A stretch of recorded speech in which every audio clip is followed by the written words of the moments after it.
Hi, this is Scott Garibay, and today we're going to talk about Dungeons & Dragons 5th Edition and the need for a new player participant type.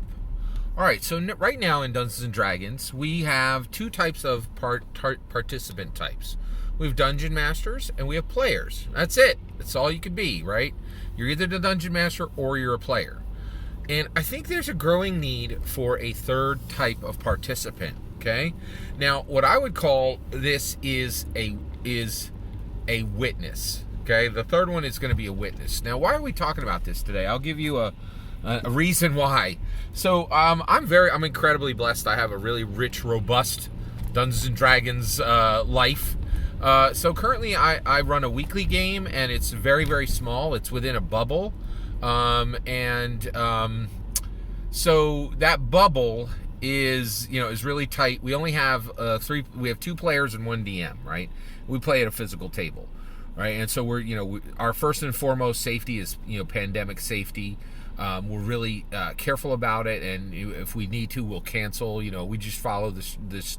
Actually, I live in Pennsylvania, and so we follow literally the safety guidelines of the state, right? So and recently, recently I've had two requests to watch that game, right? One came from a married couple that you're thinking about getting into the game, and my wife knows them through church, and then they were talking about Dungeons & Dragons, and my wife was like, rolled her eyes and like, oh my gosh, Dungeons & Dragons? You sure you want to start that hobby? My husband is super into Dungeons & Dragons. And they're like, really? So it just came out that I play Dungeons & Dragons. They found my YouTube channel, and they're like, holy cows, you really play Dungeons & Dragons, right? Like, pretty hardcore. And I was like, yeah, I do. Really. So and they're like, hey, we're getting started, and we know if we watch your game, it's going to be easier to start because we got a whole lot of questions, and if we can just witness your game, it will help, right? Now, it would be super, you would think it would be easy to say yes to that. It's not, right? And then here's another one. I had another request to watch the game, right? So I recently, and this one was from another couple I know, they're not married, who wanted to watch the game. Also, similar thing. They're just getting in, and they're like, we don't know if we want to do this. Can we just watch, right? And I get this, right? We live in a spectator world, right? Like, Twitch is an entire platform that's built on witnessing, on viewing, on watching somebody else do a thing, right? So people think it's very normal, right, to request to watch. But it's actually not normal to request to watch a Dungeons & Dragons game. And I've found that the reason is always the same, right? Whenever you tell your players, hey, somebody wants to come in and watch us play, it freaks players out, right? They're like, hey, there's all kinds of downsides to that, right? I'm going to feel embarrassed with my accent that I'm using. They're going to be like, is that, you guys got the rules wrong. Also, this is, our group's tight enough. Are these people trying to horn in and take my player spot? There's like so many reasons why players do not want people to watch them, right? It's very real. Like, players do not like this in any stretch of the imagination, right? And it freaks players out a lot, right? So right now, anytime you try to bring witnesses, spectators into a D&D game, it gets weird because it really freaks players out, right? So the other thing is, where are you going to put them, right? Like, and with the pandemic, it's even worse, right? Like, it's just almost impossible, right? So, but this is very real, right? Twitch is huge. YouTube is huge.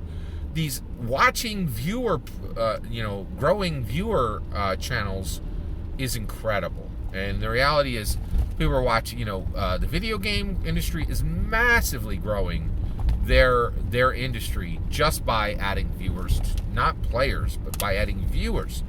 It is very real, right? Like, and the reality is, look at American football. There are far more people who watch American football than play American football, right?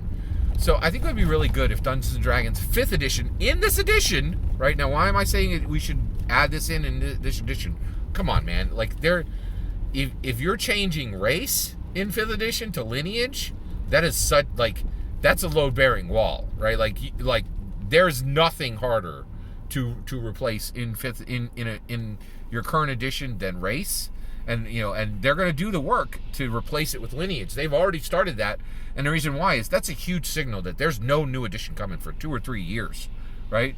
So, and they're also showing that with these like guides to everything books, they can do anything, right? Like if you can pull out Race, which has no less than 10 or 20 pages dedicated to it in the Player's Handbook, the DMG, and the Monster Manual, nothing's going to be trickier to do than that, right? So you could absolutely add this participant player type in a XYZ guide to everything, right? So I would add in a witness, right? Now, so what do witnesses do? So one, they should always be held to half of your player group. You should never, I would put that constriction right there, right? So, and these are physical people watching the game at the table, right? So if you have 4 players, you should keep your witnesses to 2, okay? And also, I think witnesses should be made into a participant type, and they should be given things to do in the game, right? So one, they should be rewarded, they should be acknowledged, right? And so what I would do is any participants who play, they should have a number of experience points that they get to dole out to the players that is equal to 100 times the number of sessions they've watched, right? Times a multiplier that is applied by the Dungeon Master. And that multiplier can be 1 and up, okay? So this would allow witnesses to watch the game and then give experience points beyond what the Dungeon Master is giving. In addition to that, these players should be given 1 set of dice each, right? And they should be allowed to roll 3 of those dice in the set of dice that they're given, their choice, to add to any player's D20 roll or non-D20 roll, their choice. So they could add it to a save, they could add it to a death save, they could add it to a skill check, they could add it to a damage roll, right? And they can just, drop these in. Now, why should we do this? To grow the hobby. To grow the hobby. This is very, very, very needed, right? The video game industry figured this out a while ago, that you can absolutely grow an industry. You can grow a hobby by making viewers important and welcome. And I think we should do this in Dungeons & Dragons. We need a 3rd participant type added. Well, that's my opinion. I'd love to hear your thoughts. Let me know in the comments below. Please consider liking and subscribing, and have a wonderful millennium.